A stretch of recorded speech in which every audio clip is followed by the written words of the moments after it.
дилангези 25 сола баъди хатми донишгоҳ муддати дароз наметавонист барои худ кор пайдо кунад ва ниҳоят вақте дар як ширкати тиҷоратӣ ба кор пазируфта шуд хеле шод шуд. бовар дошт ки метавонад ниҳоят аз рӯи ихтисос кор карда малакаашро бештар ва роҳашро барои карьера ҳамвор кунад. аммо кори ӯ дар ин ширкат хусуси 3 моҳ зиёд давом накард. дар пайи талошҳои роҳбари ширкат барои ҳамхобагӣ бо ӯ маҷбур шуд аз кор биравад, вале дар ин миён номаш вирди забони мардум шуд. бо ин ки дар қонуни тоҷикистон барои ҳаракатҳои шаҳвонӣ бо истифода аз вазифаи хизматӣ моддаи 142 муҷозот пешбинӣ шудааст, шикояти занон барои дастдарозии мардони ҳамкораашон кам иттифоқ меафтад. соли 2015 вазорати умури дохилаи Тоҷикистон гуфта буд, ки дар 6 моҳи он сол танҳо 4 зан аз болои роҳбаронашон барои дастдарозӣ шикоят кардаанд. Шукронаи 32 сола дар як суҳбат бо радиои Озодӣ он сол гуфта буд, ки аз болои дастдарозиҳои ҷияни роҳбари бонке, ки ӯ кор мекард, додгоҳ гуфт, ки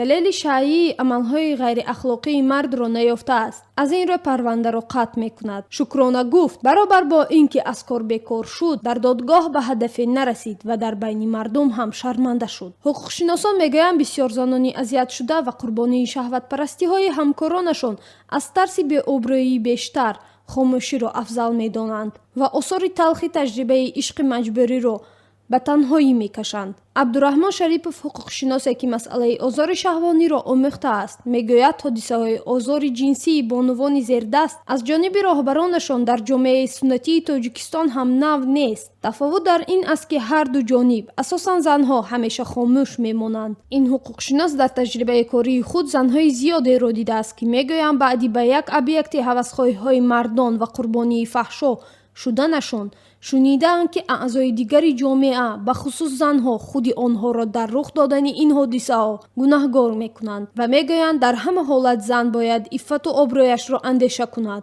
ҷомеашиносони дигар мегӯянд, дар шароити Тоҷикистон, ки пайдо кардани кор мушкил аст ва рақобат барои мутахассисони ҳама соҳа хеле сахт аст, аз сӯи занону духтарони зиёд маҳз робитаҳои наздики ҷинсӣ бо роҳбар ё як кордиҳандаи дигарро василаи ҳифзи ҷойи кори худ мебинанд ва аз беобрӯӣ намеҳаросанд.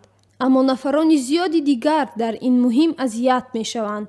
дар ҳолати тарки кор кардани занон онҳо андеша мекунанд, ки бояд обрӯи кории худро ҳам ҳифз кунанд. Тимур Тимирханов, як ҳаммуаллифи барномаи ҷамъиятии дастрасии занҳо ба маълумоти миёнаю олӣ дар Тоҷикистон мегӯяд, талошу ҳифзи кору даромад занҳоро аз мубориза барои шарафу номи некашон боз медорад.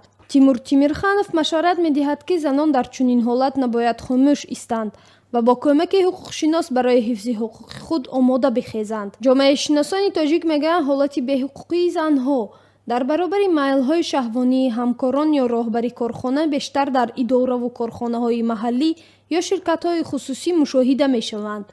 роҳбар ё озордиҳанда бовар дорад, ки ин корхона зери назири ӯ қарор дорад ва дар сурати шикояти зан ҳам ҳалли ин қазия дар ихтиёри ӯву ҳуқуқшиносони зердасташ аст. дар созмонҳои хориҷӣ, ки аз рӯи меъёрҳои байналмилалӣ кор мекунанд, кодекси ахлоқ ё манъи робитаҳои ҷинсии роҳбару зертобе амал мекунад. дар ҳолати шикояти коргари қаторӣ аз дастдарозиҳои роҳбар шонси пешгирӣ аз ҳодисаи бад бештар аст ва кор то бар